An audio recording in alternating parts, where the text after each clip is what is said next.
بالله من الشيطان الرجيم. بسم الله الرحمن الرحيم. وقال الذين لا يرجون لقاءنا لولا أنزل علينا الملائكة أو نرى ربنا لقد استكبروا في أنفسهم وعتوا عتوا كبيرا. يوم يرون الملائكة لا بشرى يومئذ للمجرمين ويقولون حجرا محجورا. وقدمنا إلى ما عملوا من عمل فجعلناه هباء منثورا. أصحاب الجنة يومئذ خير مستقرا وأحسن مقيلا. ويوم تشقق السماء بالغمام ونزل الملائكة تنزيلا. الملك يومئذ الحق للرحمن وكان يوما على الكافرين عسيرا. ويوم يعز الظالم على يديه يقول يا ليتني اتخذت مع الرسول سبيلا. يا ويلتى ليتني لم أتخذ فلانا خليلا. لقد أضلني عن الذكر بعد إذ جاءني وكان الشيطان للإنسان خذولا. وقال الرسول يا رب إن قوم اتخذوا هذا القرآن مهجورا. وكذلك جعلنا لكل نبي عدوا من المجرمين وكفى بربك هاديا ونصيرا. صدق اللہ العظیم.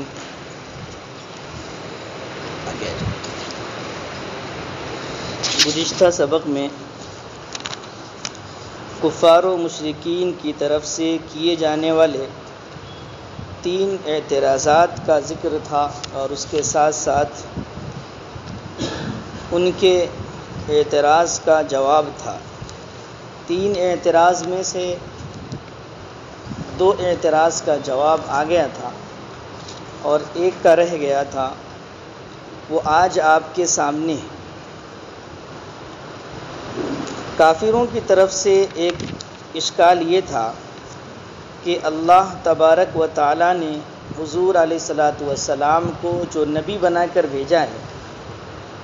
ان کو تنہا اللہ نے کیسے بھیج دیا؟ ان کے ساتھ کوئی فرشتہ بھی ہونا چاہیے تھا جو آ کر یہ بتاتا کہ ہاں یہ جو محمد ہیں صلی اللہ علیہ وسلم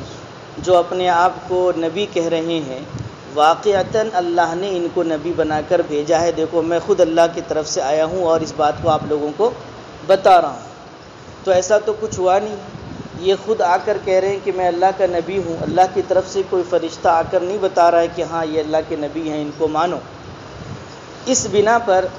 جناب رسول اللہ صلی اللہ علیہ وسلم کی رسالت کا کافروں نے مشرکوں نے انکار کر دیا کہ ہم ان کو کیسے نبی مان لیں، کوئی فرشتہ کیوں نہیں آ کے ہمیں بتا رہا ہے. اس کو اللہ تبارک و تعالیٰ کہتے ہیں کہ وقال الذین لا یرجون لقاءنا لولا انزل علینا الملائکۃ او نرى ربنا، کہ وہ لوگ جو ہمارے سامنے پیش ہونے کا اندیشہ نہیں رکھتے، جو ہمارے سامنے پیش ہونے کا اندیشہ نہیں رکھتے، یعنی کافر اور مشرکوں کو یہ ہے کہ آخرت نہیں ہے، جو کہ یہ دنیا سب کچھ ہے یہیں سب ختم ہو جائے گا، تو انہیں اللہ مر کر پھر دوبارہ زندہ ہو کر اللہ کے سامنے پیش ہونے کا کوئی اندیشہ ڈر نہیں ہے. اسی وجہ سے اس طرح کی باتیں وہ کر رہے ہیں. اس کو اللہ پاک فرما رہے ہیں کہ وہ لوگ جن کو ہمارے سامنے پیش ہونے کا اندیشہ نہیں ہے، ڈر نہیں ہے، وہ یہ کہتے ہیں کہ ہمارے اوپر فرشتے کیوں نہیں نازل کیے گئے. اس سے آگے بڑھ کر یہ کہتے ہیں او نرى ربنا، یا یہ کہ ہم خود اللہ کو دیکھ لیں. یعنی حضور صلی اللہ علیہ وسلم کی رسالت کو ثابت کرنے کے لیے اللہ تبارک و تعالیٰ اپنے رسول کے ساتھ کس فرشتوں کو بھیجے، یا یہ کہ خود اللہ ہمارے سامنے آ کر بتائے کہ ہاں یہ محمد میرے رسول ہیں، میں نے ان کو رسول بنا کر بھیجا ہے۔ کتنی بڑی جرأت کی بات کر رہے ہیں، او نرا ربنا، کہ ہم خود رب کو دیکھ لیں، یعنی وہ آ کر ہمیں بتائیں۔ اللہ تبارک و تعالیٰ فرما رہے ہیں کہ یہ جو بات یہ کر رہے ہیں، لقد استکبروا فی انفسہم، کہ انہوں نے اپنے دل میں اپنے آپ کو بہت بڑا سمجھا، تبھی تو یہ بات کر رہے ہیں کہ ہمارے سامنے فرشتے آ جائیں، فرشتے آ کر ہمیں بتائیں۔ یہ اتنی بڑی بات کون کر سکتا ہے کہ ہمارے سامنے فرشتے آ جائیں؟ یہ تو جو اپنے آپ کو بہت بڑا سمجھے گا وہی تو یہ بات کہے گا، ورنہ یہ منہ مسور کی دال، ہر آدمی کے سامنے فرشتہ آ جائے، ہر آدمی کے سامنے فرشتہ آ جائے، جو چاہے نبی بن جائے۔ اللہ تبارک و تعالیٰ قرآن پاک میں فرماتے ہیں، اللہ اعلم حیث یجعل رسالتہ، کس کو پیغمبر بنانا ہے، کس کو نبی بنانا ہے، کس کے پاس فرشتوں کو بھیجنا ہے، وہ تو ہم جانتے ہیں۔ جو آیا منہ اٹھا کے کہہ دیا کہ فرشتوں کو ہمارے پاس بھیجو، ہم فرشتے ہمارے پاس آ کر یہ بات کہیں گے کہ پیغمبر ہیں، ایسا تو ہوتا نہیں ہے۔ یہ جو بات یہ کہہ رہے ہیں اس کا مطلب یہ ہے کہ اپنے آپ کو یہ بہت بڑا سمجھ رہے ہیں۔ لقد استکبروا فی انفسہم، انہوں نے اپنے آپ کو بہت بڑا سمجھا، اپنے دل میں اپنے کو بڑا سمجھا۔ بلکہ اس کے آگے یہ جو جملہ ہے لقد استکبروا فی انفسہم، یہ کس کے جواب میں ہے؟ کہ اللہ تبارک و تعالی ہمارے اوپر فرشتوں کو کیوں نہیں بھیج دیے؟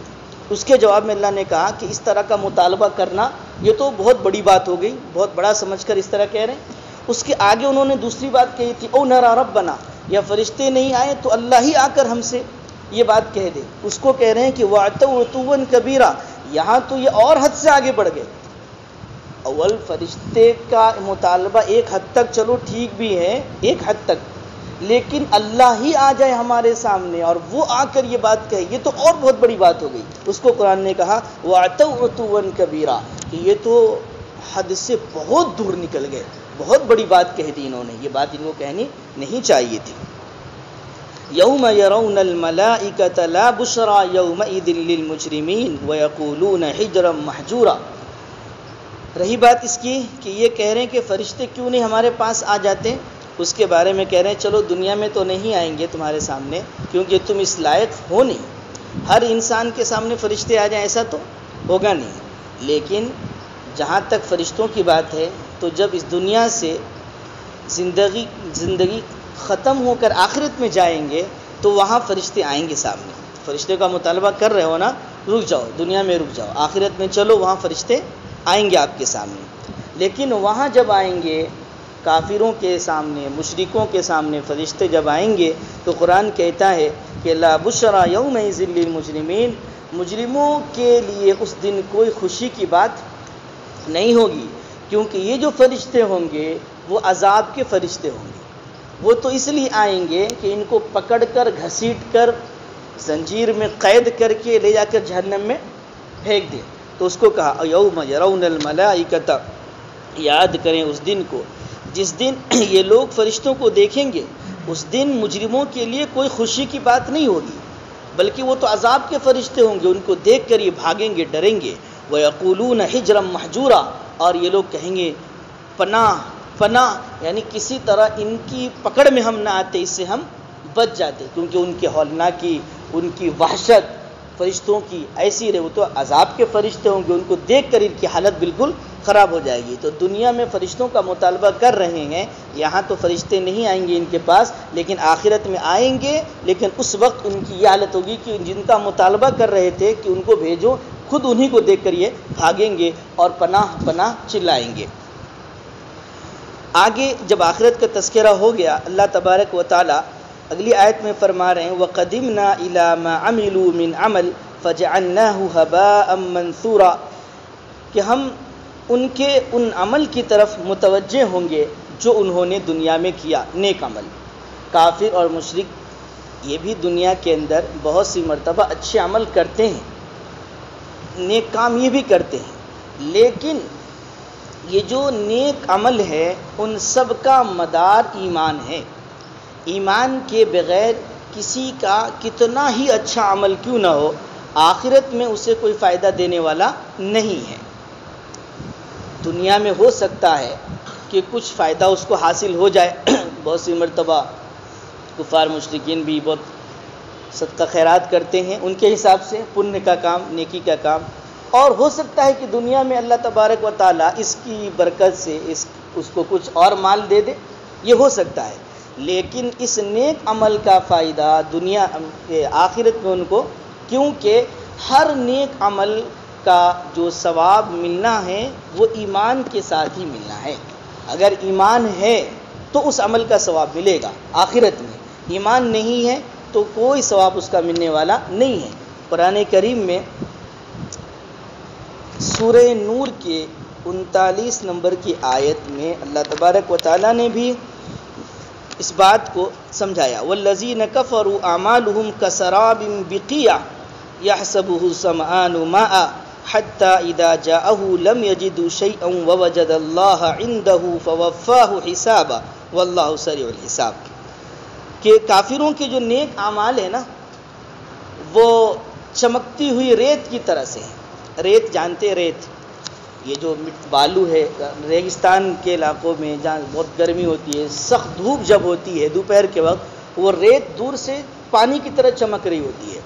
اور پیاسا وہاں پہنچتا ہے کہ وہاں لگتا ہے پانی ہے، وہاں جاتا ہے تو کچھ بھی نہیں، یہ تو ریت تھی جو پانی کی طرح چمک رہی تھی۔ کافروں کے جو نیک اعمال ہیں وہ بالکل اسی طرح سے ہیں کہ جس طرح پیاسا دور سے ریگستان میں چمکتی ہوئی ریت کو پانی سمجھتا ہے، وہاں جاتا ہے تو کچھ نہیں ہے، ریت ہے صرف، ایسے ہی کافر جو دنیا میں اچھے اعمال کر رہے ہیں یہ سمجھتے ہیں کہ یہ عمل ہمیں فائدہ پہنچانے والا ہے، وہ پانی کی طرح سے ہے، لیکن ان کی یہ غلط فہمی ہے۔ قرآن کہہ رہا ہے کہ نہیں، بالکل نہیں، جب وہاں پہنچیں گے آخرت میں یہ سمجھ کر کہ ثواب ملے گا، وہاں اللہ تبارک و تعالیٰ ان کی پکڑ کر لیں گے، اور جو برا عمل کیا ہے کفر و شرک اور اس کے علاوہ سب کو پورا اس کا بدلہ ان کو وہاں مل جائے گا۔ تو یہ کہا گیا کہ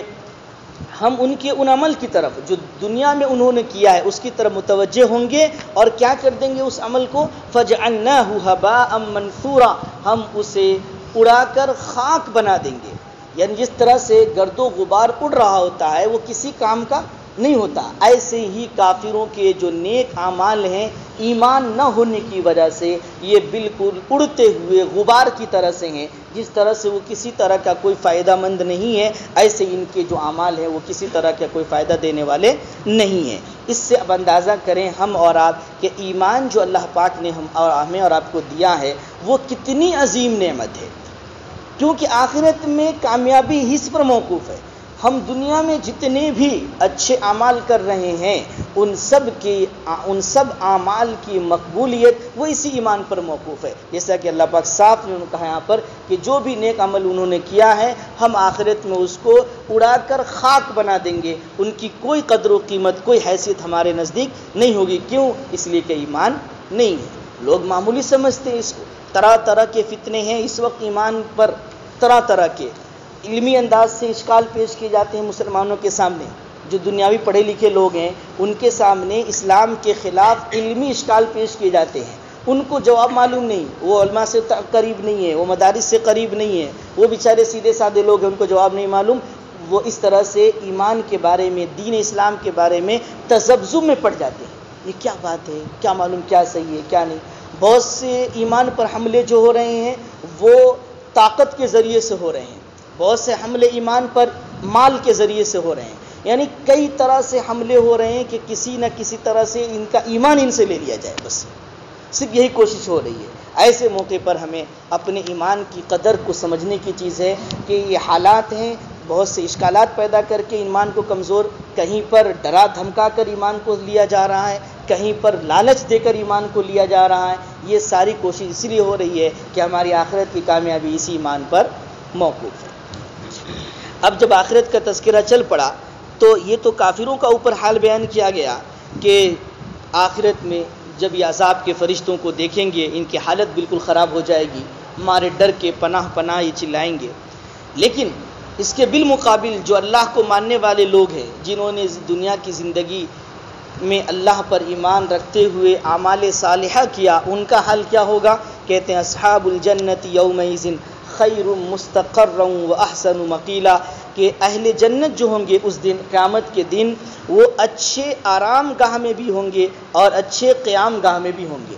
یعنی ان کے رہنے کی جگہ جو ہوگی وہ بھی اچھی ہوگی، ان کے آرام کی جگہ جو ہوگی وہ بھی بہتر سے بہتر ہوگی، اور یہ دونوں جگہ یعنی یہ دونوں چیزیں اہل جنت کا رہنا اور آرام کرنا یہ کہاں ہوگا؟ جنت میں ہوگا، ظاہر ہے۔ تو ان کے رہنے کی جگہ بھی اچھی ہے اور ان کے آرام کی جگہ بھی اچھی ہے، یعنی جنت ہے، ہمیشہ اس میں رہیں گے، ان سے کبھی نکالے نہیں جائیں گے۔ وَيَوْمَ تَشَقَّقُ السَّمَاءُ بِالْغَمَامِ وَنُزِّلَ الْمَلَائِكَةُ تَنزِيلًا، یہ آخرت ہی کے حوالے سے یہ بات بھی ہے کہ جب آخرت کا منظر ہوگا قیامت کے دن، اللہ تبارک و تعالی تجلی فرمائیں گے جہاں بندوں کا حساب ہوگا اچھے برے عمل کا۔ اس دن شکل یہ بنے گی کہ آسمان جو ہمارے سامنے ہے یہ آسمان پھٹ پڑے گا، اور آسمانوں کے بیچ سے بادل نیچے اتریں گے۔ وہی جو بادل ہیں یہ اللہ کی تجلی ہوگی، اور اس کے ارد گرد یہ جو بادل نیچے اتر رہا ہوگا اس کے ارد گرد فرشتوں کی بڑی جماعت ہوگی، یعنی اللہ کی تجلی اور اس کے آزو بازو فرشتوں کی بڑی جماعت ہوگی، وہ نیچے تک آئیں گے اور وہاں حساب و کتاب کا مرحلہ شروع ہوگا۔ اس کے بارے میں یہ ہے کہ وَيَوْمَ تَشَقَّقُ السَّمَاءُ بِالْغَمَامِ، کہ یاد کریں اس دن کو جس دن آسمان پھٹ پڑے گا، بالغمام بادل کے ذریعے، یعنی وہی بادل یہ ہے لیکن یہ خالی بادل نہیں ہوگا، اس میں اللہ کی تجلی ہوگی۔ وَنُزِّلَ الْمَلَائِكَةُ تَنزِيلًا، اور کثرت سے فرشتے اتارے جائیں گے، ساتوں آسمان کے فرشتے ان کے ارد گرد اس بادل کے ہوں گے اللہ کی تجلی کے، اور نیچے اتریں گے۔ اور اس وقت الملک یومئذ الحق للرحمن، اس دن حقیقی بادشاہت رحمان کی ہوگی، یعنی اس دن کسی کا کوئی دخل چلنے والا نہیں ہے، کوئی کسی کی طاقت اور قوت کام آنے والی نہیں ہے، پورا کا پورا ہول کنٹرول آج بھی اللہ کا ہے۔ اور اس دن دنیا میں تو بہت سے لوگوں کو ہم دیکھتے بھی ہیں کہ کچھ اپنی طاقت قوت سے کچھ نہ کچھ کرتے رہتے ہیں ظاہر میں، لیکن وہاں یہ سب چیز بھی نہیں ہوگی، وہاں پورا ہول کنٹرول، پوری طاقت قوت صرف اللہ کی ہوگی۔ وَكَانَ يَوْمًا عَلَى الْكَافِرِينَ عَسِيرًا، اور وہ دن جو ہوگا وہ کافروں کے لیے بڑا سخت ہوگا، اس لیے کہ ظاہر ہے کہ وہاں اس کے حق میں عذاب ہی کا فیصلہ ہونے والا ہے، اس لیے یہ دن کافروں کے لیے بڑا سخت ہوگا۔ ایک تو یہ چیز بتائی آخرت کے حوالے سے کہ آسمان پھٹ پڑے گا اور اللہ کی تجلی ہوگی، اللہ تبارک و تعالی حساب و کتاب کے لیے تیار ہوں گے۔ اور دوسری بات یہ بتائی جا رہی ہے کہ وَيَوْمَ يَعَزُّ الظَّالِمُ عَلَى يَدَيْهِ يَقُولُ يَا لَيْتَنِي اتَّخَذْتُ مَعَ الرَّسُولِ سَبِيلًا، کہ یاد کریں اس دن کو جس دن ظالم لوگ اپنے ہاتھ کو کاٹ کھائیں گے۔ ظالم لوگ یعنی کافر اور مشرک، گنہگار بدعمال لوگ افسوس کے مارے اپنے ہاتھ کو کاٹ کھائیں گے۔ آپ نے دنیا بھی دیکھا ہوگا کہ بہت سی مرتبہ جب انسان بہت زیادہ حیرت اور افسوس میں ہوتا ہے تو اپنی انگلیوں کو اپنے دانتوں کے نیچے دبا لیتا ہے، اور افسوس میں اس کو پتہ بھی نہیں چلتا، ایسا کرتے رہتے ہیں۔ یہ وہاں اتنا افسوس ہوگا کہ تھوڑی سی انگلی ہاتھ میں رکھے، منہ میں رکھے گا، اور افسوس کا وہ عالم ہوگا کہ وہ چباتا چلا جائے گا افسوس کے مارے ہاتھ کو، اور پتہ بھی اسے نہیں چلے گا۔ تو یہ وہی افسوس، یعنی بہت زیادہ اسے افسوس ہوگا کہ یہ دن دیکھنا پڑ رہا ہے، کاش کہ دنیا کے اندر ہم ٹھیک ہو گئے ہوتے۔ وَيَوْمَ يَعَزُّ الظَّالِمُ عَلَى يَدَيْهِ، یاد کریں اس دن کو جس دن ظالم لوگ اپنے ہاتھوں کو کاٹ کھائیں گے، کہیں گے یا لیتنی اتخذت مع الرسول سبیلا، کہ کاش میں رسول کے ساتھ راستہ بنا لیتا، یعنی دین کا راستہ رسول کے ساتھ میں بھی اپنا لیتا، یعنی رسول کی بات کو مان لیتا۔ یہ افسوس کریں گے قیامت کے دن، حساب کتاب کا مرحلہ سامنے ہوگا، اپنی ناکامی کو دیکھیں گے، اس وقت یہ افسوس کرتے ہوئے کہیں گے کہ کیا ہی بہتر ہوتا کہ ہم رسول کے راستے کو اپنا لیتے، رسول کے دین کو اپنا لیتے۔ یا ویلتا لیتنی لم اتخذ فلانا خلیلا، ہائے ہماری شامت اعمال، کاش کہ ایسا ہوتا کہ ہم فلاں شخص کو اپنا دوست نہ بناتے۔ یہ لفظ یہاں پر بہت عام ہے کہ یہ کہیں گے کہ کاش کہ میں فلانے کو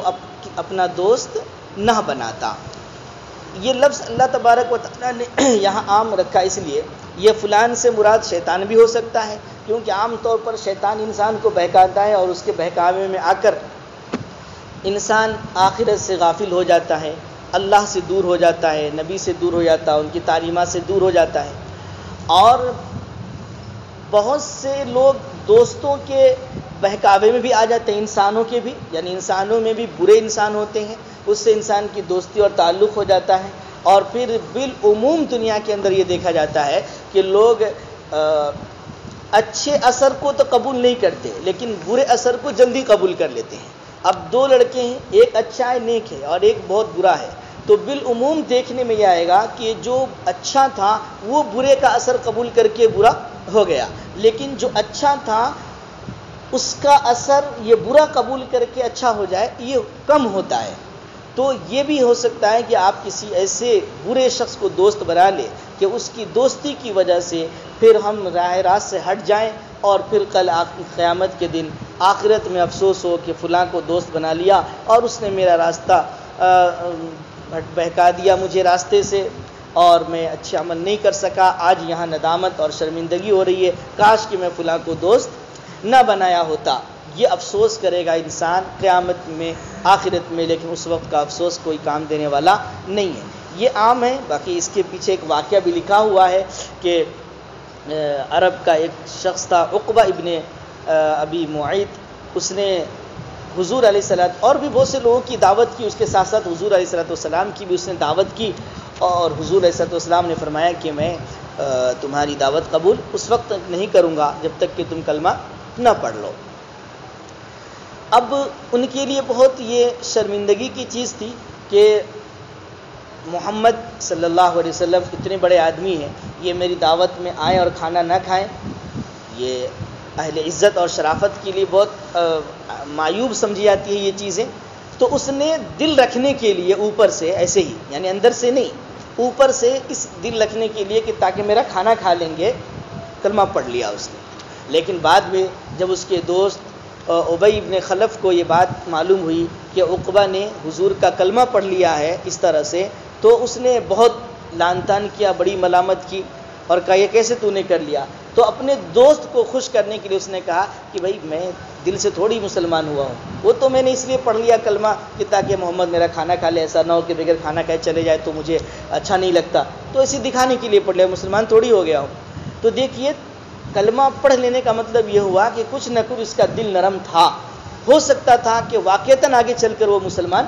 ہو جاتا، دل میں ایمان چلا جاتا، لیکن اس دوست کے کہنے پر اس نے صاف انکار کر دیا کہ میں نے اوپر سے پڑھ لیا تھا، اندر سے نہیں، میں کافر ہوں، میں مسلمان نہیں ہوا ہوں۔ تو اس کو کہا کہ اب جب قیامت کے دن اپنی حالت کو دیکھے گا تو کہے گا افسوس کہ میں نے ظاہری کلمہ پڑھ لیا تھا، کاش کہ میں دل سے بھی اس کو پڑھ لیتا اور یہ ابی ابن خلف کی بات نہ مانتا، اسی دوست نے مجھے بھٹکا دیا۔ لیکن قرآن کریم کا جو انداز ہوتا ہے وہ کسی خاص واقعے کو گرچہ ذکر کرتا ہے، لیکن مقصود اس کا انہی دونوں کی بات نہیں ہوتی ہے، مقصود یہ ہوتا ہے کہ یہ حکم ہر ایک کے لیے ہے جو بھی اپنے ایسے دوست احباب کا انتخاب کرے کہ جو اس کو راستے سے بھٹکائے اور برائی کی طرف لے جائے اور اس کے چکر میں آ کر وہ اپنی آخرت میں کو نقصان پہنچائے، ایسے ہر شخص کو وہاں افسوس ہوگا اور پھر وہاں وہ کہے گا کہ کاش کہ میں فلاں کو دوست نہ بنایا ہوتا، لیکن بھائیو وہ وقت نکل چکا ہوگا۔ اس لیے دنیا کے اندر بھی اس سے بات معلوم ہوئی کہ ہمیں ایسے لوگوں کو دوست بنانا چاہیے جس کا ہمیں آخرت میں فائدہ ہو۔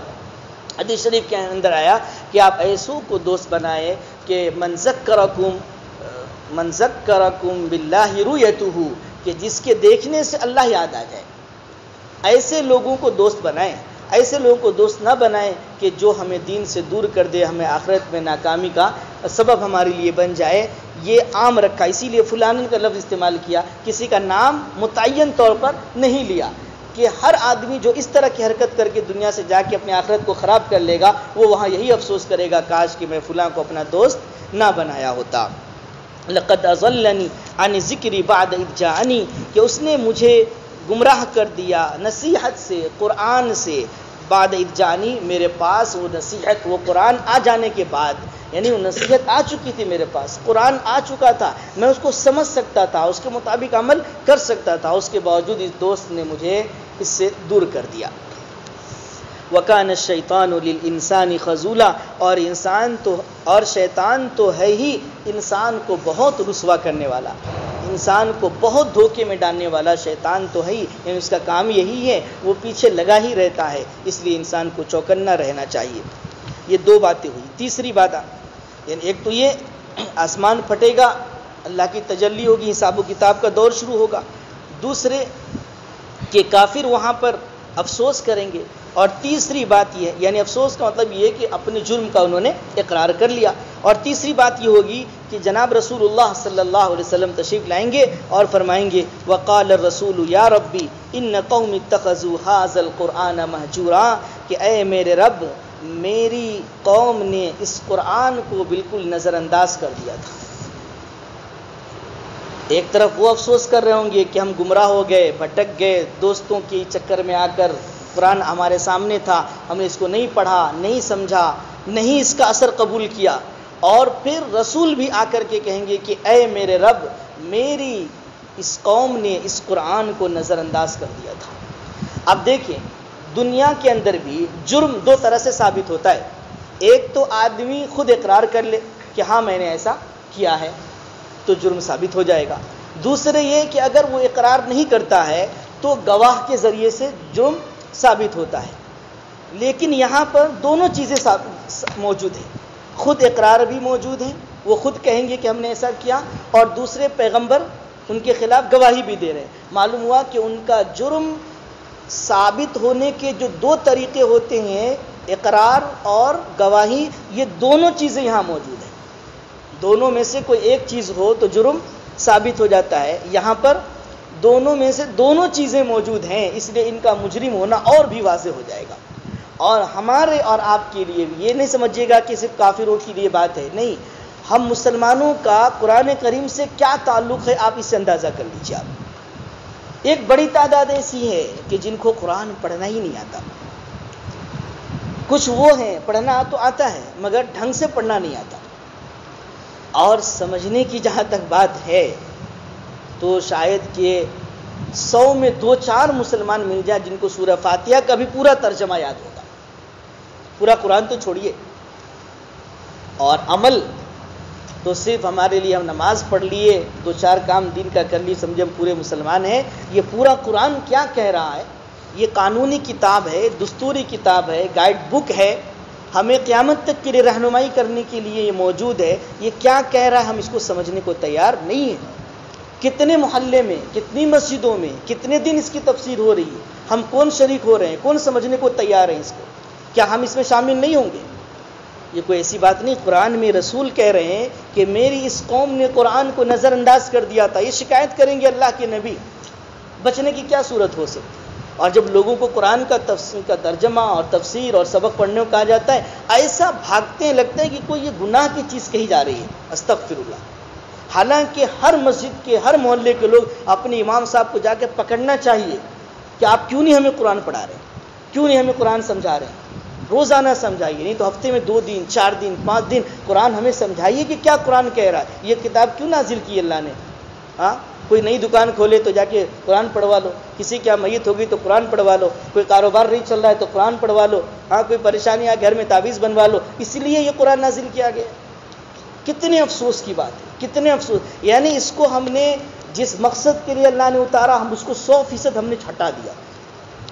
پڑھنے نہیں آ رہا ہے۔ بڑی تعداد مسلمانوں کی، بچوں کی اور مسلمانوں کی ہے کہ یہ قرآن پڑھنا تک نہیں آ رہا ہے، اور سمجھنے کا حال تو آپ سب جانتے کیا ہے۔ اس لیے خدا کے واسطے اپنے اپنے محلے میں اپنے امام صاحب کو پکڑیے، ماحول بنائیے، ہر جگہ پر تفسیر کے حلقے لگنے ضروری ہیں۔ قرآن کو نہیں سمجھیں گے تو دین کیا سمجھیں گے؟ میری تو سمجھ میں نہیں آتا۔ جناب رسول اللہ صلی اللہ علیہ وسلم نے فرمایا کہ میں نے 2 چیزیں تمہارے درمیان چھوڑی ہے، کتاب اللہ و سنت رسول اللہ، کہ قرآن اور میری حدیث، ان 2 کو جب تک مضبوطی سے پکڑے رہو گے تم گمراہ نہیں ہوگے۔ تو ہم نے نہ حدیث کو لیا نہ قرآن کو لیا ہے، اور پھر گمراہی سے ہم بچ جائیں؟ میری تو نہیں سمجھ میں آ رہا ہے، اگر آپ لوگوں کے سمجھ میں آ رہا ہے تو بتائیے۔ ہم قرآن نہیں سمجھ رہے نا، حدیث تو نہیں سمجھ رہے نا، تو گمراہی سے ہم کیسے بچیں گے؟ وہ کون سی چیز ہے؟ نبی تو کہہ رہے کہ یہ 2 چیزیں میں نے چھوڑی ہے تمہارے درمیان، اس کو مضبوط پکڑے رہو گے گمراہ نہیں ہوگے، اگر اس کو چھوڑ دیا گمراہ ہو جاؤ۔ لیکن یہ چیز نہیں ہو رہی ہے۔ خدا کے خوب مضبوط ارادہ کیجیے، ہر محلے کی ہر مسجد میں امام صاحب پر زور دیا جائے کہ امام صاحب تفسیر کیجیے، آپ قرآن کا سبق پڑھائیے، آپ قرآن سمجھائیے ہمیں، نہیں سمجھیں گے تو عمل کیسے کریں گے؟ ظاہر سی بات ہے ایک چیز کو ہم سمجھ نہیں رہے تو عمل کیسے کریں گے؟ ورنہ خدا کے واسطے دیکھیے کہ کیا ہوگا، قیامت کا میدان ہے، اللہ تبارک و تعالیٰ کی تجلی موجود ہے، اللہ کی ذات موجود ہے، پیغمبر موجود ہیں، وہ کہیں گے کہ یا اللہ یہ میری امت ہے جس نے اس قرآن کو نظر انداز کر دیا تھا۔ کیا جواب ہوگا ہمارا؟ کیسے ہم بچیں گے؟ ہم سب سوچیں۔ اب اگلی آیت کے اندر یہ 3 بات آخرت سے متعلق ہو گئی۔ اب اگلی آیت کے اندر اللہ تبارک و تعالیٰ اپنے نبی کو تسلی دے رہے ہیں، لوگوں کے پاس جا رہے ہیں، دین کی باتیں بتا رہے ہیں، لوگوں کی خیرخواہی چاہ رہے ہیں، مگر لوگ عجیب طرح کے اشکال کر رہے ہیں، اشکالات، اعتراضات۔ ان کو ہی نبی بنا کر بھیجا گیا، کسی اور کو کیوں نہیں بھیجا گیا؟ یہ تو جادوگر معلوم ہوتے ہیں، یہ تو شاعر معلوم ہوتے ہیں، مجنون معلوم ہوتے ہیں، فرشتہ کوئی کیوں نہیں آ گیا ان کے بارے میں یہ بتانے کو کہ نہیں نبی ہیں، یہ کیسے نبی ہیں؟ تو بازار میں بھی چل رہے ہیں، ہماری طرح کھا پی رہے ہیں، یہ نبی کیسے ہو گئے؟ یہ ساری باتیں، وہ ایک انسان جو انسانوں کی ہمدردی کے لیے تڑپ رہا ہے، رات دن اس کی فکر کر رہا ہے، رو رہا ہے اللہ کے سامنے، ان کو یہ کہا جا رہا ہے تو ان کو کتنی تکلیف پہنچی۔ اللہ تبارک و تعالیٰ تسلی دے رہے ہیں کہ آپ پریشان نہ ہوں۔ وَكَذَلِكَ جَعَلْنَا لِكُلِّ نَبِيٍّ عَدُوًّا مِّنَ الْمُجْرِمِينَ، کہ جس طرح سے یہ لوگ آپ سے دشمنی کر رہے ہیں، اسی طرح سے ہم نے ہر نبی کے لیے مجرموں میں سے دشمن بنایا ہے، کہ مجرم لوگ نبی سے دشمنی کرتے ہی ہیں، آپ سے کر رہے ہیں، تو ایسے نہیں ہے کہ آپ پہلے وہ شخص ہیں، آپ پریشان نہ ہو۔ ہر دین کے کام کرنے والوں کو، علماء ہو، تبلیغی جماعت کا سلسلہ ہو، کوئی بھی ہو، یہی سمجھنا چاہیے اگر ہمارے اور آپ کے اوپر حق بولنے کی بنا پر، دین کی دعوت دینے کی بنا پر کوئی تکلیف پریشانی آ رہی ہے تو سمجھیے ہمارے پیغمبر کی یہ سنت ہے، اور ہمارے ہی پیغمبر کی نہیں بلکہ جتنے بھی انبیاء آئے سب کو اسی حال سے گزرنا پڑا ہے، لہذا ہمیں اور آپ کو بھی اس سے گزرنا پڑے گا۔ یہ قرآن ایک زندہ کتاب ہے، روزانہ ہر معاملے میں ہماری رہنمائی کرتی ہے۔ یہ کہا کہ ہم اسی طرح ہم نے ہر نبی کے لیے مجرموں میں سے دشمن بنایا جو ان سے دشمنی کرتے تھے اس بنیاد پر۔ لیکن آپ کو پریشان نہیں ہونا ہے، وَكَفَى بِرَبِّكَ هَادِيًا وَنَصِيرًا، آپ کا رب ہدایت دینے کے لیے بھی کافی ہے اور مدد کرنے کے لیے بھی کافی ہے۔ حضور علیہ الصلوۃ والسلام کو جو غم اور تکلیف ہو رہی تھی وہ 2 وجہ سے ہو رہی تھی۔ ایک تو لوگوں کے راہ راست پر نہ آنے کی وجہ سے ہو رہی تھی کہ لوگ میری بات کو قبول کر کیوں نہیں ہدایت پر آ جا رہے ہیں۔ دوسری تکلیف یہ ہو رہی تھی کہ میں جب ان کی خیرخواہی میں ان سے بات کر رہا ہوں، ان کے پاس جا رہا ہوں، ان کو دعوت دے رہا ہوں، تو یہ مجھے تکلیف دے رہے ہیں، اذیت دے رہے ہیں، جسمانی طور پر بھی دے رہے ہیں اور زبانی طور پر بھی دے رہے ہیں، زبان سے بھی الٹی سیدھی باتیں کہہ رہے ہیں، جسمانی طور پر بھی ستا رہے ہیں۔ تو یہ 2 تکلیف تھی۔ اللہ تبارک و تعالیٰ نے فرمایا کہ دونوں میں ہم آپ کے لیے کافی ہیں، جن کو ہدایت پر آنا ہے ہم ان کے لیے ہدایت کا راستہ بنا دیں گے، اور جن کو ہدایت پر نہیں آنا ہے ان کی تکلیف سے بھی ہم آپ کو بچا لیں گے، یعنی ان کے مقابلے میں ہم آپ کی مدد کریں گے۔ تو ہادی کا تعلق ان لوگوں سے ہے جن کو ہدایت پر آنا ہے، اللہ کی طرف سے اس کا فیصلہ ہے، اس کو ہدایت پر ہم لے آئیں گے، اس طرح آپ کی تکلیف دور ہو جائے گی۔ اور جن کو ہدایت پر نہیں آنا ہے وہ آپ کو زبان کے ذریعے یا جسمانی طور پر تکلیف پہنچا رہے ہیں، تو اس سے بھی ہم آپ کی مدد کریں گے کہ ان کی تکلیف سے ہم آپ کو بچا لیں گے۔ آپ کا رب ہدایت دینے کے لیے بھی کافی ہے اور مدد کرنے کے لیے بھی کافی ہے، آپ کو دونوں طرح سے آپ کو تکلیف سے اللہ پاک بچا لیں گے۔ اب یہاں سے کافر و مشرکوں کا ایک اور اعتراض ذکر کیا جا رہا ہے، وہ یہ کہتے تھے کہ یہ قرآن جو نازل ہو رہا ہے تھوڑا تھوڑا کیوں نازل ہو رہا ہے؟ وقال الذين كفروا لولا نزل عليه القرآن جملة واحدة، یہ پورا کا پورا قرآن پیغمبر پر، حضور صلی اللہ علیہ وسلم پر ایک ہی ساتھ کیوں نہیں نازل کر دیا گیا؟ کبھی ایک آیت، کبھی 2 آیت، کبھی ایک سورت، یہ کبھی ایک لفظ، یہ اس طرح کیوں نازل ہو رہا ہے؟ یعنی ان کو یہ اشکال تھا کہ اگر اللہ کی طرف سے یہ قرآن آ رہا ہے تو اللہ کو تھوڑا تھوڑا نازل کرنے کی، تھوڑا تھوڑا بنانے کی کیا ضرورت ہے؟ وہ تو بہت قدرت والا ہے، بہت علم والا ہے، وہ تو پورا قرآن بنا کر ایک ساتھ اتار سکتا ہے نا۔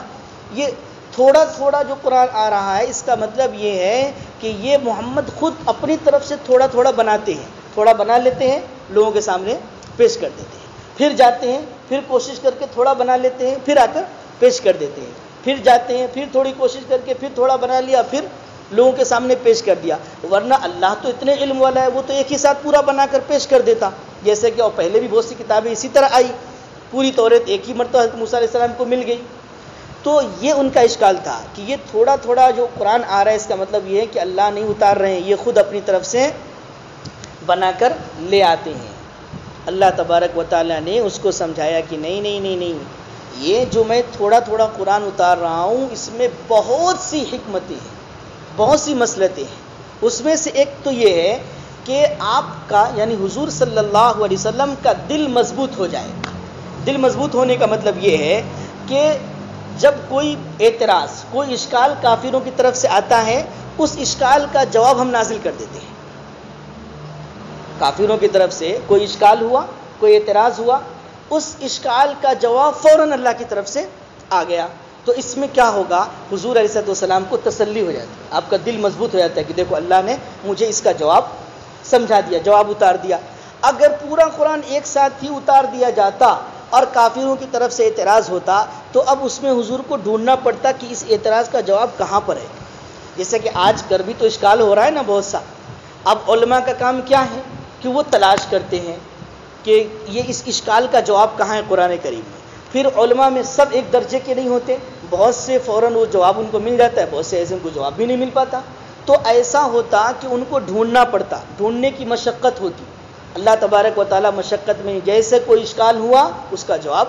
نازل کر دیا. یہ تو اس سے آپ کا دل مضبوط ہو جاتا ہے. دوسری بات یہ ہے کہ تھوڑا تھوڑا قرآن جب اتر رہا ہے تو اس کو یاد کرنا آسان ہے، اس کو سمجھنا آسان ہے، اس کو ذہن میں رکھنا آسان ہے.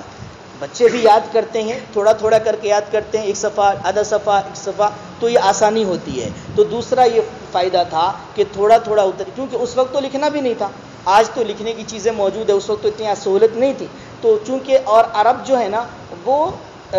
دیکھ کر یاد کرنے کے بجائے سن کر زیادہ یاد کرتے ہیں، ایک دوسرے کو بول کر سن کر. تو اس لیے تھوڑا تھوڑا اترتا تھا تاکہ وہ ان کے لیے سمجھنا اور یاد کرنا آسان ہو جائے.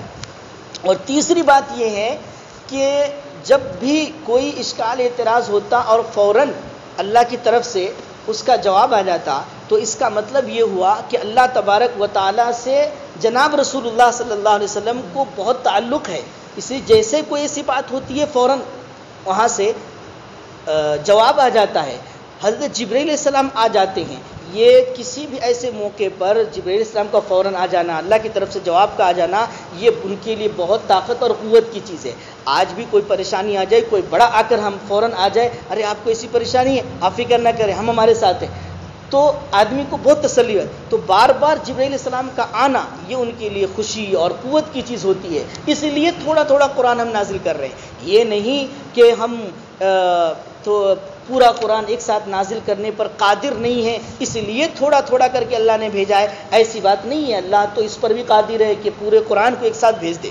لیکن ہماری اور آپ کی مصلحت اس میں ہے کہ پورا قرآن ایک ساتھ نہ آتا. اور پھر دنیا کا جو نظام ہے اس کو بھی ہم آپ دیکھیں تو اس میں بھی یہی ہے، تدریج ہے. تھوڑا تھوڑا کر کے بچہ پیدا ہوتا ہے، پیدا ہوتے جوان تو نہیں ہو جاتا. ہاں، کھیتیاں انسان لگاتا ہے، لگاتے کے ساتھ نکل کر پک تو نہیں جاتی. وہ کوئی بھی کام شروع کرتا ہے تو تدریجاً ہی جاتا ہے. تو یہ اللہ تبارک و تعالیٰ کا تو ایک یہ طریقہ رہا ہے. اس لیے تھوڑا تھوڑا قرآن نازل کرنا بھی کوئی تعجب کی چیز نہیں ہے. لہٰذا یہ سوچنا کہ تھوڑا تھوڑا اس لیے آ رہا ہے کہ پیغمبر بنا کے لے آتے ہیں، اللہ کی طرف سے آتا تو پورا ایک ساتھ آ جاتا، کیونکہ اللہ تو قادر ہے، علم والا ہے. ایسی بات نہیں، وہ علم والا ہے، قادر ہے، مگر اس نے جو تھوڑا تھوڑا بھیجا ہے وہ ہمارے اور آپ کے فائدے کے لیے بھیجا ہے. اس کو کہہ رہے ہیں کہ کافر کہتے ہیں کہ پورا کا قرآن حضور پر ایک ساتھ ہی کیوں نہیں اتر جاتا. اللہ پاک فرما رہے ہیں کذالک، اس طرح، یعنی تھوڑا تھوڑا جو نازل ہو رہا ہے وہ اس لیے لنثبت به فؤادک، تاکہ ہم اس کے ذریعے آپ کے دل کو مضبوط کر دیں. جب بھی کوئی اشکال ہو، اعتراض ہو، اس کا جواب فوراً ہم بھیج دیں تاکہ آپ خوش ہو جائیں، مطمئن ہو جائیں بالکل. ورتلناہ ترتیلا، اور ہم نے اس قرآن کو ٹھہر ٹھہر کر ہی اتارا ہے. کیوں؟ جب ٹھہر ٹھہر کے اس لیے اتارا تاکہ حضور کو بھی لینے میں، سمجھنے میں آسانی ہو، اور پھر حضور علیہ السلام کے ذریعے جو امت لے گی قرآن کو، پڑھے گی، یاد کرے گی، سمجھے گی، ان کو بھی سمجھنا آسان ہو. اب کئی اعتراض ہوا جو آپ کے سامنے بتایا کہ آج بھی آیا کچھ اعتراض، جیسے یہ کہ پورا قرآن کیوں نہیں آتا ایک ساتھ، اس کا جواب آپ کو دیا گیا، بتایا گیا۔ اللہ نے حضور کو پیغمبر بنا کے بھیج دیا، ان کے ساتھ فرشتوں کو کیوں نہیں بھیجا، یہ اعتراض۔ اس سے پچھلے سبق میں کہ یہ کیسے پیغمبر ہیں، ہماری طرح بازاروں میں بھی جا رہے ہیں، کھا رہے ہیں، پی رہے ہیں، پیغمبر کیسے ہو گئے، ہاں یہ اور اس طرح کے اور بہت سے پورے قرآن میں بہت سے اعتراضات ان کے ہیں۔ ان اعتراض کا جواب اللہ تبارک و تعالی اپنے پیغمبر کو بتاتے ہیں، اس کو کہہ رہے ہیں وَلَا يَأْتُونَكَ بِمَثَلٍ إِلَّا جِئْنَاكَ بِالْحَقِّ وَأَحْسَنَ تَفْسِيرًا، کہ یہ کافر لوگ جس طرح کا بھی عجیب سوال آپ کے سامنے پیش کریں، ہم آپ کو اس کا بالکل درست اور واضح جواب بتا دیتے ہیں۔ یہ کافر جس طرح کا بھی عجیب سوال آپ کے سامنے پیش کرتے ہیں، ہم اس کا بالکل درست، بالحق درست و احسن تفسیرا اور واضح جواب آپ کو عنایت کر دیتے ہیں۔ یعنی یہ کوئی ایک دو سوال اعتراض کا جواب نہیں، جو بھی وہ اشکال کرتے ہیں ہم اس کا جواب دے دیتے ہیں۔ اور جواب دو طرح کا، ایک تو یہ کہ وہ جواب بالکل درست ہوتا ہے، اور دوسرے یہ کہ بالکل واضح ہوتا ہے، یعنی جس کو سمجھنے میں کوئی دشواری نہیں ہوتی۔ مثال کے طور پر ابھی دیکھیے، یہ اعتراض ہوا کہ پورا قرآن ایک ساتھ کیوں نہیں آیا جاتا، تھوڑا تھوڑا کر کے کیوں آیا، اس کا جواب دیا گیا اس لیے تاکہ آپ کو پڑھنا آسان ہو، یاد کرنا آسان ہو، سمجھنا آپ کے لیے آسان ہو۔ پھر یہ کہ تھوڑا تھوڑا آتا ہے تو جبرائیل علیہ السلام کے بار بار آنے کا سلسلہ لگا ہوا ہے، اس سے اللہ سے مضبوط تعلق کا اندازہ ہوتا ہے کہ بار بار اللہ کا قائم فرشتہ پیغمبر کے پاس آ رہا ہے۔ یہ تو اب یہ جو اعتراض کا جواب دیا گیا، یہ جواب بھی صحیح ہے اور سمجھنے کے لحاظ سے بہت کیا ہے، مشکل ہے، ہاں آسان ہے، ٹھیک ہے۔ یعنی ایسا جواب دیا جاتا ہے کہ جو صحیح بھی ہو اور سمجھنے کے لحاظ سے بہت آسان بھی ہو، ہر کوئی سمجھ سکتا ہے، ٹھیک ہے۔ اس کو کہہ رہے ہیں اللہ تبارک و تعالیٰ کہ یہ لوگ جس قسم کے بھی عجیب سوال آپ کے سامنے لاتے ہیں، ہم اس کا درست اور واضح جواب آپ کو دے دیتے ہیں، جس کو سمجھنے میں کوئی دشواری نہیں ہوتی ہے۔ الذین یحشرون علی وجوہہم الی جہنم، یہی وہ لوگ ہیں جن کو ان کے منہوں کے بل گھسیٹ کر جہنم میں ڈال دیا جائے گا۔ اولئک شر مکانا واضل سبیلا، یہ لوگ جگہ کے اعتبار سے بھی بدتر ہیں اور اپنے طریقے کے اعتبار سے بھی بہت بدتر ہیں۔ یعنی جس جہنم میں ان کو ڈالا جائے گا وہ جگہ بھی بہت خراب ہے، اور دنیا میں جس مذہب اور جس طریقے کو انہوں نے اپنایا وہ طریقہ بھی بہت برا تھا، کیونکہ اللہ تبارک و تعالیٰ فرماتے ہیں ان الدین عند اللہ الاسلام ومن یبتغی غیر الاسلام دینا فلن یقبل منہ، اسلام کے علاوہ اور کوئی دین اللہ کے نزدیک معتبر نہیں ہے۔ تو جس مذہب اور طریقے کو انہوں نے دنیا میں اپنایا تھا وہ بھی بہت خراب تھا، اور جس جہنم میں یہ جا رہے ہیں اس کی بنا پر آج وہ بھی بہت خراب ہے۔ اب یہ جو جہنم میں ان کے منہ کے بل ڈالا جائے گا، یہ بھی ہو سکتا ہے کہ وہ منہ کے بل چل کر جائیں، کیسے چلیں گے وہ تو اللہ ہی جانے وہاں کیا ہوگا، یا یہ بھی ہو سکتا ہے کہ ان کو منہ کے بل گھسیٹ کر فرشتے جہنم میں ڈال دیں۔ بہرحال یہ قرآن کریم کی آیتیں ہیں، قرآن پاک کا پیغام ہے، جس میں یہ بات بتائی گئی کہ ہمیں اور آپ کو سب سے پہلے تو آخرت کو سامنے رکھ کر زندگی گزارنی ہے کہ جو کچھ بھی ہو رہا ہے اللہ کے سامنے اس کا حساب دینا ہے، اور ہم اچھے عمل کر کے جائیں گے، وہی ہمیں کام آنے والا ایمان کے ساتھ، ایمان کے ساتھ۔ تو سب سے پہلے اپنے ایمان کی حفاظت، اور اس کے بعد اس ایمان کے ساتھ ساتھ اچھے اعمال۔ دیکھیے حدیث شریف میں یہ مضمون آیا ہے کہ من قال لا الہ الا اللہ دخل الجنہ، کہ جس نے کلمہ پڑھ لیا جنت میں جائے گا ایمان کی بنا پر۔ لیکن قرآن کریم میں کہیں بھی یہ بات نہیں آئی ہے کہ صرف کلمہ پڑھ لیا تو جنت میں چلا جائے گا، کہیں بھی نہیں۔ ہر جگہ پر ایمان کے ساتھ اچھے اعمال، ایمان کے ساتھ اچھے اعمال، ایمان کے ساتھ اچھے اعمال، ایمان کے ساتھ اچھے اعمال۔ قرآن کریم کی جتنی آیت ہے سب میں یہی بات ہے، ایمان اچھے اعمال، ایمان اچھے اعمال۔ اس لیے ہم صرف یہ سمجھ کر کہ ہم مسلمان ہیں جنت میں چلے، بالکل جائیں گے ایمان کی بنیاد پر، ایمان اتنی بڑی چیز ہے، لیکن اس کے ساتھ ساتھ اپنی زندگی میں اعمال بھی ضروری ہیں تاکہ ہم عذاب سے بچ سکیں، کیونکہ ہو سکتا ہے کہ برے اعمال کی بنا پر جہنم میں بھی جانا پڑ جائے، پھر اس سے نکل کر جنت میں جائے، تو کون جہنم میں جانے کی اور تھوڑی دیر بھی وہاں رہنے کی تکلیف کو کون برداشت کر سکتا ہے؟ اس لیے اب ایمان کو سب سے پہلے بچانا ہے، کیونکہ جیسے میں نے بتایا آپ کو کہ ایمان نہیں ہے تو پھر کتنے بھی اچھے عمل ہم کر لیں ہمیں وہ عمل کام آنے والا نہیں ہے۔ تو ایک تو ایمان کی حفاظت، اس کے ساتھ اچھے اعمال، اور آج کل جو لڑکے خراب ہو رہے ہیں، نوجوان خراب ہو رہے ہیں، وہ بری صحبتوں سے، اس سے دوستی ہو گئی، اس سے دوستی ہو گئی، اس کے ساتھ اٹھنا بیٹھنا، گلی میں کھڑے ہیں سگریٹ پی رہے ہیں، لا حول ولا قوت، منہ سے بدبو آ رہی ہے، ہاں، اور اس کے ساتھ راتوں کو 2 بجے 1 بجے تک کھڑے ہوئے ہیں روڈوں پر، گلیوں میں، چائے دکان پر صبح، یہ دوستی دیکھو قرآن نے کہا کہ ایسے دوستوں کی وجہ سے جب آخرت میں ناکامی ہوگی تو انسان کہے گا یا ویلتا لیتنی لم اتخذ فلانا خلیلا، کاش کہ میں فلاں کو اپنا دوست نہ بنایا ہوتا۔ لیکن اس وقت کا افسوس کرنا کچھ کام نہیں آئے گا۔ دوست اس کو بنانا چاہیے جس کو میں نے بتایا من ذکرکم باللہ رؤیتہ، کہ جس کو دیکھنے سے اللہ یاد آ جائے، ایسے لوگوں کو اپنا دوست بنائیے، نیک لوگوں کی صحبت میں بیٹھیے۔ تبلیغ جماعت کا سسٹم ہے، علماء کا کے آپس آنا جانا، اس میں جڑنا، اس میں جڑنا، مجلسوں میں جانا، اجتماعات ہیں، جو کچھ ہے یہ اچھی کام ہے، اس میں ہمیں جڑنا تاکہ اس کے ذریعے سے ہماری جو اچھی عمل والی زندگی ہے وہ باقی رہے، ورنہ بروں کی صحبت ایسی خطرناک چیزیں کہ اتنا جلدی انسان کو چینج کر دیتی ہے کہ بتایا نہیں جا سکتا۔ ٹھیک ہے، اور قرآن کریم کو سمجھنے کی کوشش کیجیے، خدا کے واسطے بہت دل دکھ رہا ہے کہ بڑی تعداد میں مسجدیں ایسی ہیں کہ اس میں قرآن کریم کے درس نہیں ہو رہے ہیں، اور ہماری قوم قرآن کریم کہہ کیا رہا ہے اس سے بالکل ناواقف۔ سورہ فاتحہ کا ترجمہ نہیں معلوم ہے، جس کو دن بھر پتہ نہیں کتنی بار ہم پڑھتے ہوں گے، 5 نمازیں، سنت، وتر، نفل، اور سب میں سورہ فاتحہ سے تو چھٹکارا نہیں ہے، لیکن صحیح طور پر اس کا ترجمہ پوچھا جائے تو شاید 2-4 لوگ بھی مشکل سے بتا سکیں۔ یہ ہماری حالت ہے،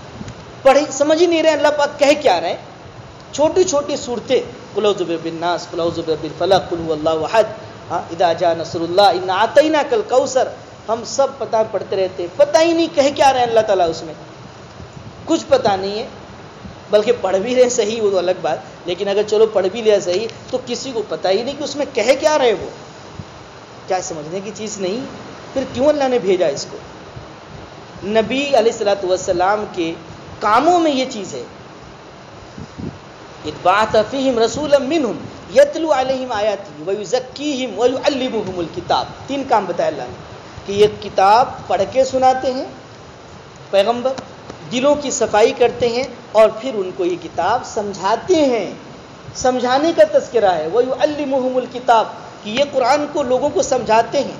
وانزلنا الیک الذکر لتبین للناس، کہ ہم نے یہ قرآن آپ کے اوپر اس لیے اتارا ہے تاکہ آپ اس کو کھول کھول کر لوگوں کے سامنے بیان کریں، سمجھائیں۔ کون سمجھنے کو تیار ہے اسے؟ مجھے تو سمجھ میں نہیں آیا، اتنا دل چاہتا ہے اتنا بولوں اس پر، اتنا لوگوں کے سامنے بات کروں کہ قرآن میں اللہ کہہ رہے ہیں کہ ہم نے اس لیے اتارا ہے تاکہ اسے کھول کھول کر آپ سمجھائیں، اور لوگ اس سے بھاگ رہے ہیں، اس کے حلقے میں نہیں بیٹھتے، اس کی طرف توجہ نہیں دے رہے، وقت نہیں نکال پا رہے اس کے لیے، تو پھر ہماری زندگی تو بے پانی ہے، قرآن سے دوری کا کیا مطلب ہوا؟ اس لیے خدا کے واسطے اگر غفلت کچھ ہوئی تو اب کیونکہ آپ حضرات یہ جو بھی ایک دن یہاں آگے سن لی ایسا نہیں، ہم اصل کام کر سکتے ہیں اپنی جگہ پر، ہمارا جو محلہ ہے، جو علاقہ ہے، جہاں وہاں ہم کام کر سکتے ہیں، وہی ہمارا اصل ہے، اس لیے وہاں یہ نظام بنایا جائے ہر جگہ پر، اور اس کو عام کیا جائے۔ اللہ تبارک و تعالیٰ خود مجھے اور آپ سب کو سمجھنے کی اور عمل کرنے کی توفیق نصیب فرمائے، آمین، وآخر دعوانا ان الحمد للہ رب العالمین۔